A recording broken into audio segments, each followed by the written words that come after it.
इन तीनों astrological events को आप चेंज ऑफ मूड या टाइम बिहेवियर में चेंजेस के तौर पर ले सकते हैं। लैक ऑफ ऑर्गेनाइजेशन आपके टाइम को वेस्ट करेगी, एनर्जीज को वेस्ट करेगी, रिस्पेक्ट को वेस्ट करेगी।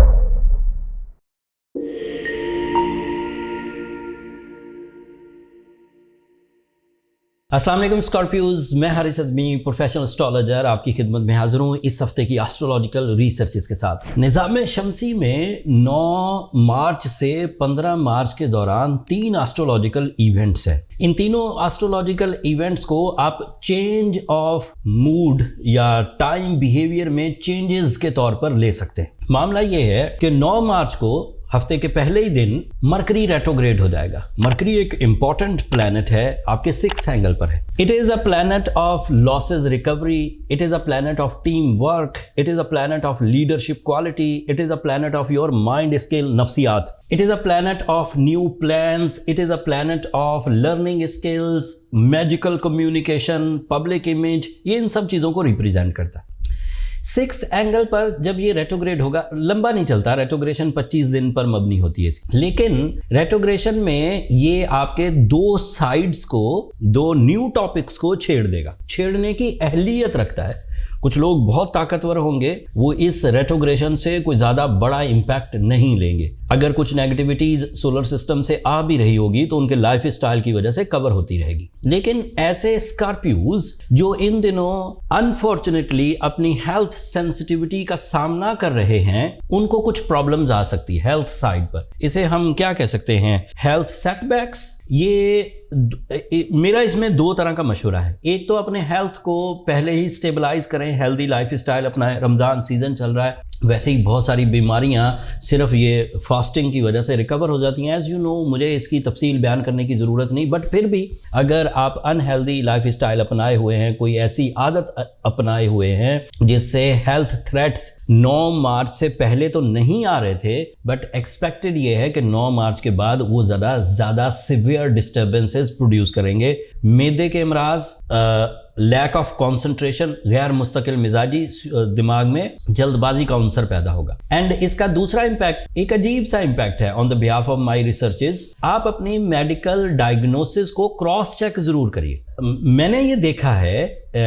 कई केसेस में कि उनकी डायग्नोसिस गलत हो जाती है, मतलब वो बीमारी कुछ और होती है। Unfortunately during the retrogression of mercury आपको फील कुछ और होता है, बीमारी किस और सिमत में जा रही होती है एंड आप मेडिकेशन किसी और सिमत में कर रहे होते हैं। तो ये 2 problem, health crisis due to lack of healthy lifestyle and wrong diagnosis. तो इसे क्रॉस चेक कर लीजिए, इन दोनों चीज़ों को रिकवर करना मुश्किल नहीं है। दूसरी प्रॉब्लम, माइंड पर अपने कुलीग के साथ परफॉर्म करने में वर्कलोड महसूस होगा। आपके इरादे, आपकी परफॉर्मेंसेस डल होने की वजह से कुलीग्स का प्रेशर, बॉसेस का प्रेशर एक्सपेक्टेड है। That is the negative side. So pressure को डील करना सीखिए, या तो वर्क परफॉर्मेंसेस बढ़ाइए या फिर वर्क करते हुए हैप्पी मूड रखिए। कोशिश करिए कि आप अपनी डेली रूटीन को इंजॉय करते हुए परफॉर्म करें, अदरवाइज थोड़ा सा वर्क परफॉर्मेंसेस डल होगी। ये 2 नेगेटिव चीजें थी, health crisis and work performance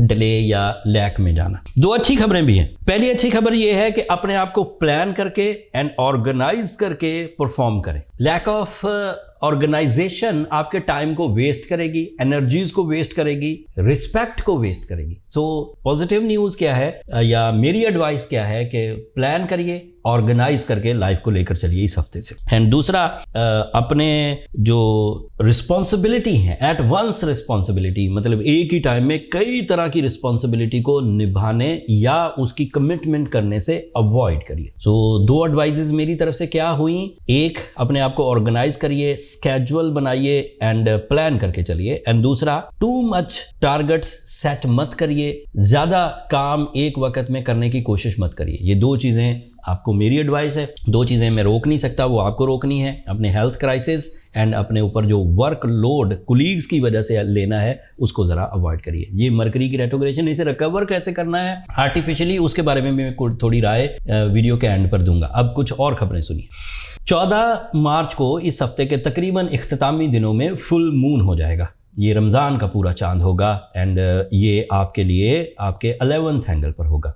full moon जब वो पूरी मून लाइट आपकी तरफ भेजता है तो इससे जज्बात में जो सिकनेस आ गई होती है, जो ड्राइनेस आ गई होती है, जो ट्रबल्स आ गई होती हैं, जो ओवर थिंकिंग आ गई होती है, वो एकदम से रिपेयर हो जाती है and you feel new force of life. And unfortunately इस दफा फुल मून का बहुत देर तक आपको फायदा नहीं होगा। सेम डे अगले दिन सुबह को चांद को ग्रहण हो जाएगा एंड ड्यू टू ग्रहण रूल्स आपके लिए वो जो बूस्टर था इमोशनल हैप्पीनेस का, रिफ्रेशमेंट का एंड रूटीन सिकनेस को दूर करने का, वो फिर डल हो जाएगा एंड लूनर एक्लिप्स के जो इम्पैक्ट्स हैं वो आप पर आने लगेंगे। मैं लूनर एक्लिप्स पर बहुत देर तक बात कर सकता हूं, लेकिन मैंने उसके लिए एक अलग वीडियो बना दी थी। अब उन्हीं बातों को इस वीडियो में भी दोहराना मुनासिब नहीं है। मैं चांद ग्रहण की जो वीडियो का लिंक है वो नीचे डिस्क्रिप्शन में दे दूंगा, आप एक नज़र वहां से देख लीजिएगा। इन सब सिचुएशंस में कुछ पॉजिटिव चीज़ें हैं वो अभी बयान करता हूं, बट आपके लिए रेट्रोग्रेशन ऑफ मरकरी को डील करना, लूनर एक्लिप्स को डील करना, रेट्रोग्रेशन ऑफ वीनस, ये तीन वाकयात इस वक्त सोलर सिस्टम में मनफी चल रहे हैं स्कॉर्पियोज के लिए। इन तीनों वाकयात को डील करना बहुत आसान है अगर आप सूरह शम्स पढ़ें 5 दफ़ा एक दिन में और आप ब्लू सफायर या ओपल दोनों में से कोई एक स्टोन पहने। सो ये एक साइंटिफिक रेमेडी जो आपको रिपेयर, बूस्ट अप, प्रोटेक्ट करेगी एंड सूरह शम्स आपको खैर और बरकत देगी। रमजान सीजन में सूरह शम्स का पढ़ना गैर मामूली लेवल्स पर स्पिरिचुअल स्ट्रेंथ क्रिएट करेगा। इन दोनों की कॉम्बिनेशन आपको स्मूथ रखेगी, आपके मोमेंटम ऑफ सक्सेसेस को उसी तरह आप अपनी मंजिलों की तरफ गामजन होंगे, इवन स्पीड अप होंगी आपकी सक्सेसेस। ब्लू सफायर के लिए एंड ओपल के लिए एस्ट्रोजेम्स ने भी आपके लिए एहतमाम किया है। हमने बहुत अच्छे blue sapphire, south African, Kashmir blue sapphire, Sri Lankan blue sapphire जो आला क्वालिटी के हैं, नेचुरल हैं, वो अपने स्टोर पर लिस्ट कर दिए हैं एंड रमज़ान के सीज़न की वजह से उन पर 30% डिस्काउंट भी ऑफर की। तो जिन लोगों को रमज़ान को कैश करना है, अपनी इन ट्रबल्स को रिपेयर करना है एंड रेमेडीज़ परफॉर्म करनी है, वो इन दिनों बाय कर लें, फिर पूरे साल आपको ये डिस्काउंट मुयस्सर नहीं होगा। अब आते हैं उन पॉजिटिव प्लैनेट्स की तरफ जो इस वक्त बगैर किसी टैकलिंग के, बगैर किसी परफॉर्मेंस के आपको सपोर्ट कर रहे हैं। उनमें से पहला है आपका ruling planet Mars, that is on your 9th angle. It is very very good for your travelling side, for your higher education, for family unity, competition को विन करने की सलाहियत, हाउस वाइफ्स का घर में रहते हुए या लोकल या छोटे लेवल पर किसी भी तरह की किसी मिशन को फुलफिल करना, चाहे वो फाइनेंशियल मिशंस हों, चाहे वो वेलफेयर मिशंस हों, चाहे वो एजुकेशनल मिशंस हों, चाहे वो हेल्थ मिशंस हों, वेट कम करना, लाइफ स्टाइल अपना अच्छा करना, आला तालीम की तरफ माइल होना, कोई जरिया माश इख्तियार करना, ये सब ऑन है। And Mars is responsible